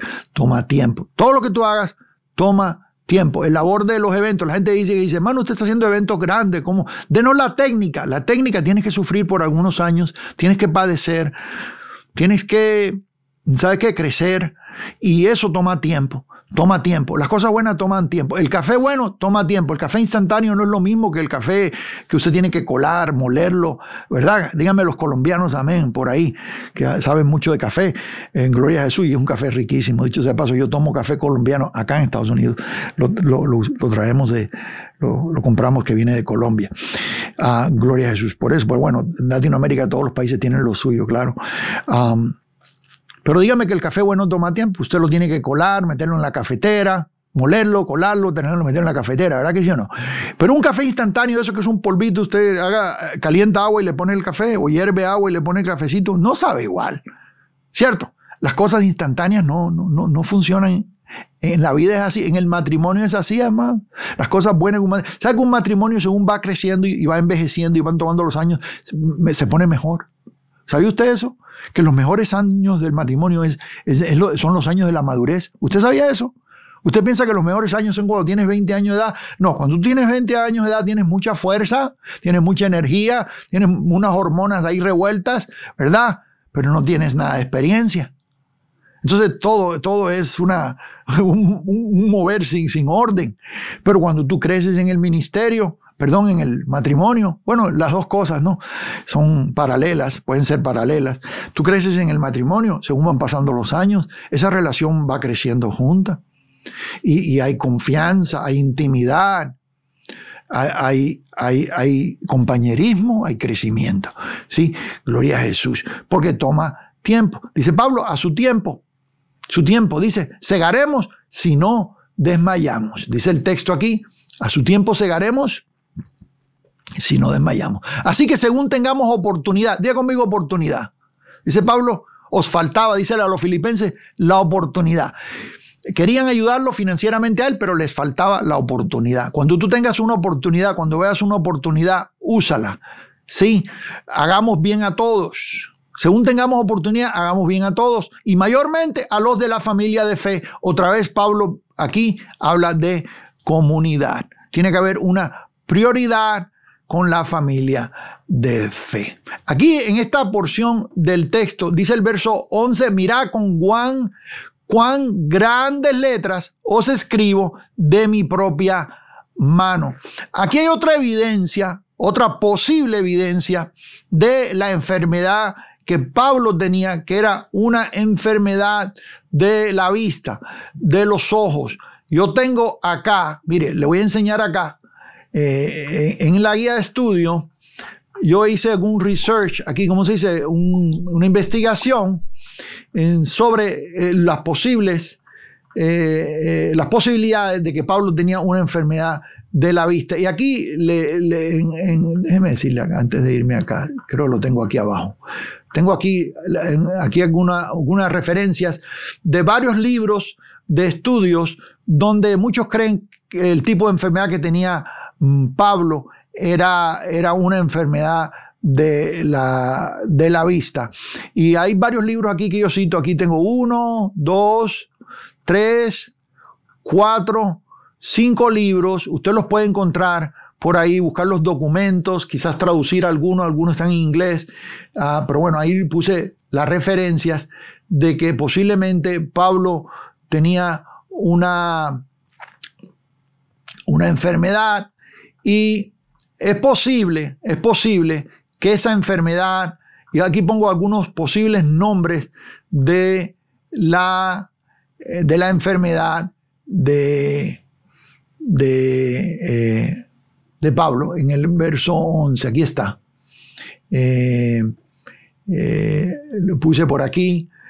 Algunos nombres son, por ejemplo, aquí están algunas condiciones de lo que pudo haber tenido oftalmia, que era común en el antiguo mundo mediterráneo, y algunas otras condiciones como tracoma o miopía severa. Esto es de acuerdo a lo que dicen algunos estudiosos, y ahí les cité los textos. Sin embargo, hay otros versículos donde nosotros encontramos una cantidad de evidencias que nos dicen a nosotros que es posible que Pablo fue dañado porque cuando iba camino a Damasco que el Señor se le apareció y una gran luz que lo cegó, quedó ciego. ¿Se acuerda que el apóstol Pablo quedó ciego y entró ciego? Si usted se da cuenta, el texto nos dice acá, lo tengo aquí en la guía de estudio, en su ida a Damasco, creo que lo puse por acá, venga aquí está el texto, Hechos capítulo 9, versículos 8 y 9, es el final, pero usted debe de leer desde el verso 3 en su casa, el verso 3 al 9, completo, todo esto que tiene que ver con esta experiencia, pero le voy a leer los últimos versículos. Dice, entonces Pablo se levantó a tierra y abriendo los ojos no veía a nadie, así que llevándole por la mano le metieron en Damasco, donde estuvo 3 días sin ver y no comió ni bebió. Quiere decir que Pablo estuvo 3 días ciego, perdió la vista por completo por 3 días, recobró la vista. Algunos dicen que Pablo entonces tuvo problemas varias veces por causa de este evento. Es posible, es muy posible. Pablo habla del aguijón y aquí yo le hablo del aguijón, 2 de Corintios capítulo 12 versos 7 a 9, y lo que dice Pablo sobre el aguijón y la posibilidad de que Pablo se está refiriendo también a esos problemas que él tenía de la vista, problemas que tenía de la vista. Aquí en el texto dice, mira con cuán grandes letras os escribo. Algo muy tremendo aquí, que Pablo está reconociendo aquí que él es el escritor de la carta, que él la escribió de su propio puño, él escribió la carta. La escribió con letras grandes porque no veía bien, tenía problemas de la vista, y es lo más posible.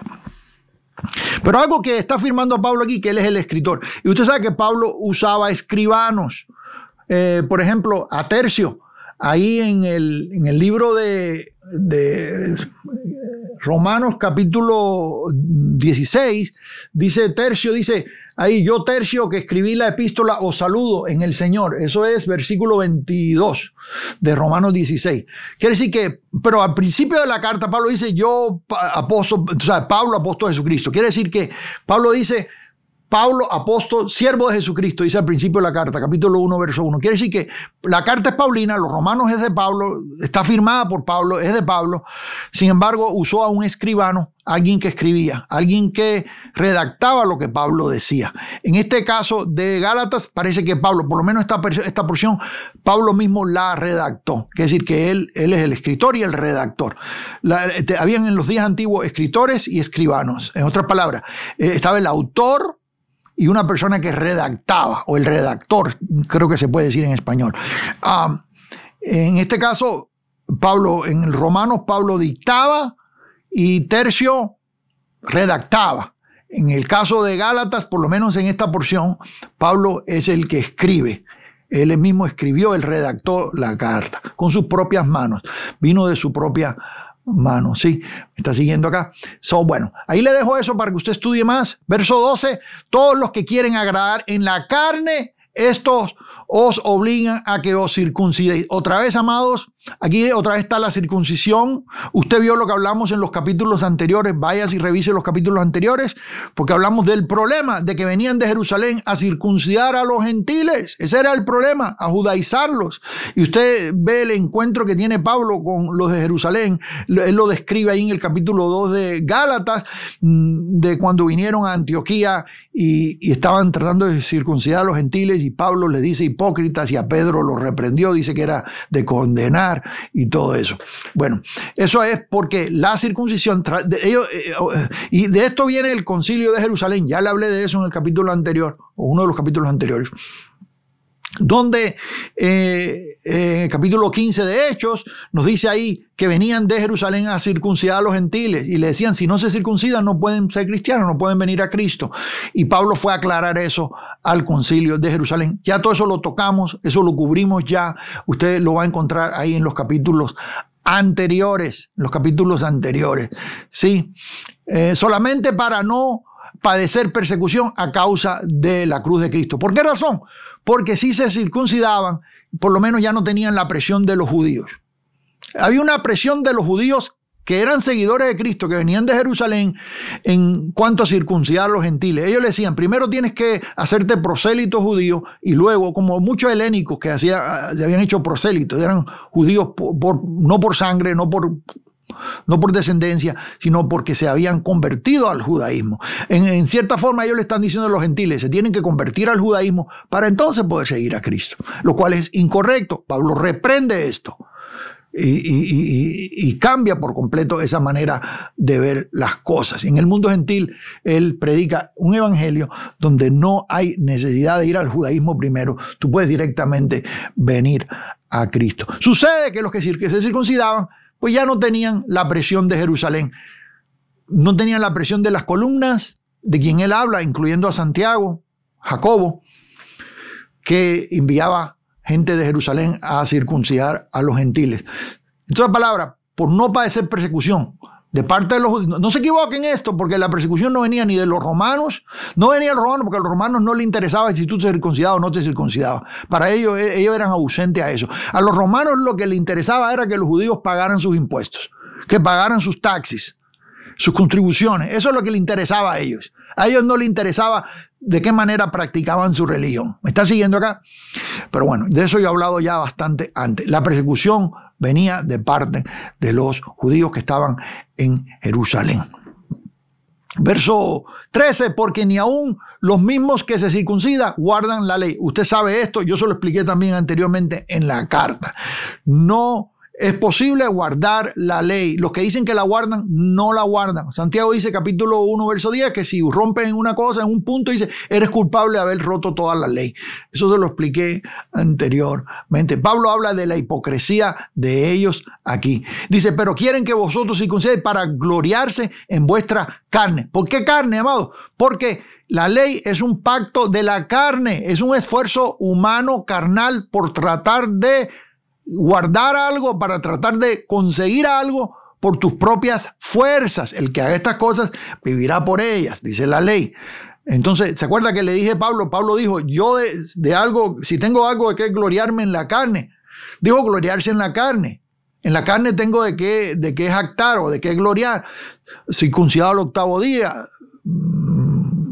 fariseo de fariseos, todo eso. Ya eso se lo expliqué antes en detalle, sí. Pero dice el verso 14, pero lejos esté de mí gloriarme, sino en la cruz de nuestro Señor Jesucristo. Pablo vuelve a recalcar aquí el mensaje de la cruz de Cristo.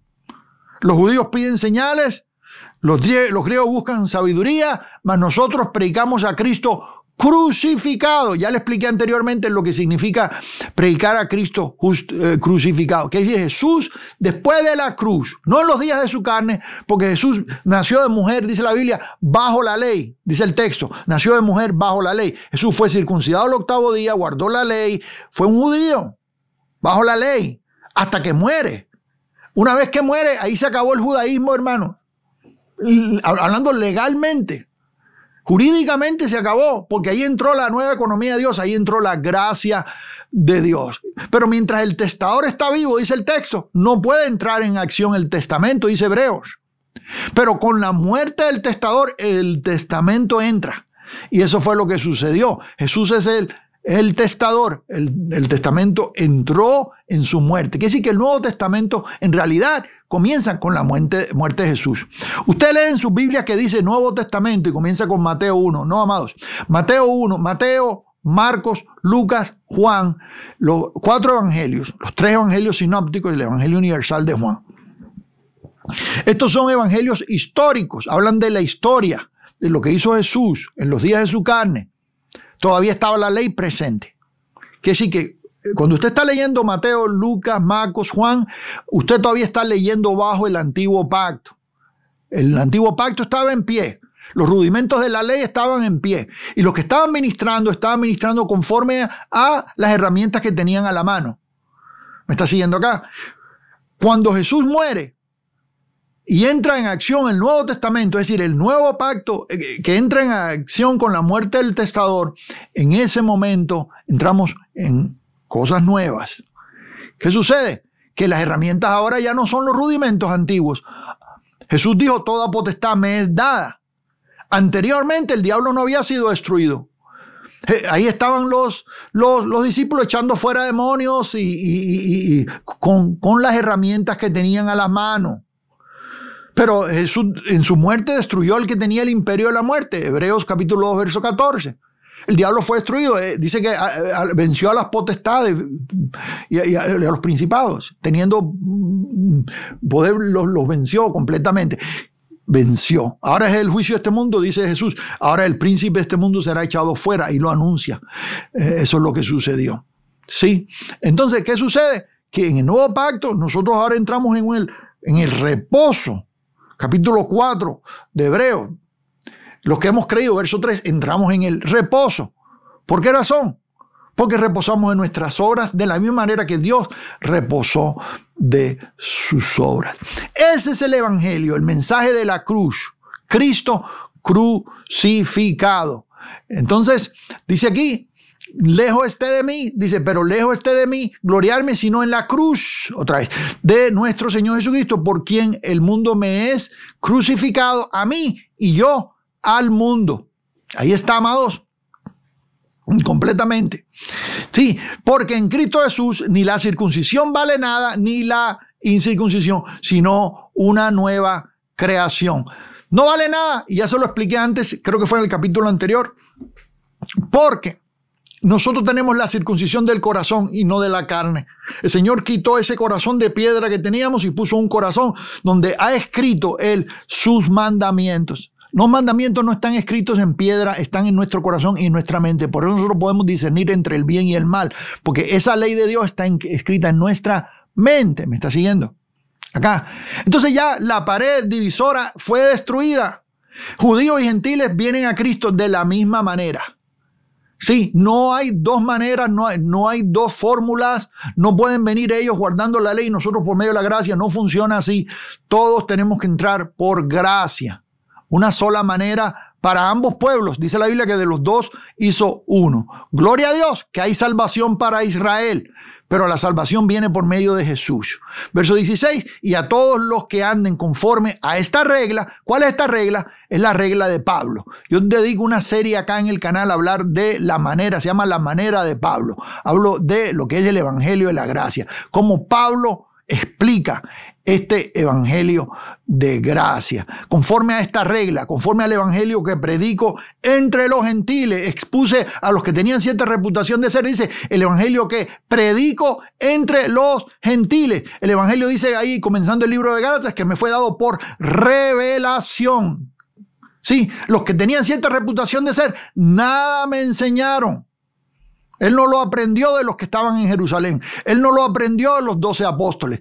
El Señor le reveló el evangelio. De hecho, para ir más allá, Dios levantó a Pablo, se lo llevó al tercer cielo y ahí le reveló cosas que ojo no vio.